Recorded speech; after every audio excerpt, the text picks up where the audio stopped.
नमस्कार मित्रांनो, 2018ची Maruti Suzuki Ignis आहे.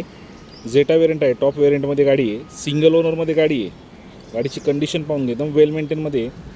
गाडीचे टायर्स देखील नवीन आहेत. गाडी 54,000 किलोमीटर चाललेली आहे. MS14 पासिंगमध्ये गाडी आहे. गाडीला तुम्हाला 2 इयरबॅग्स मिळून जातील. सिंगल ओनर आहे. गाडीवरती लोन फॅसिलिटी अवेलेबल आहे. गाडीची कंडिशन पाहून घ्या, एकदम वेल मेंटेनमध्ये. गाडीची प्राईस आपण 4,90,000 रुपये कोट केलेली. प्राईजमध्ये आपण निगोशिएबल करून देऊ. गाडीवरती साधारणतः 3.5 लाख रुपये लोन आपण अवेलेबल करून देऊ. स्क्रीनवरती नंबर दिलेला आहे मी. गाडी जर आवडली असेल तर कॉल नक्की करा. माझ्या चॅनलवर नवीन असेल तर फॉलो करायला विसरू नका मित्रांनो. 2018ची मारुती सुझुकी इग्निस सिंगल ओनरमध्ये गाडी चालली 54,000 किलोमीटर. गाडीवरती लोन फॅसिलिटी अवेलेबल आहे. MS14 पासिंगमध्ये टॉप एंड वेरियंट केलेस एंट्री मिळून जाईल.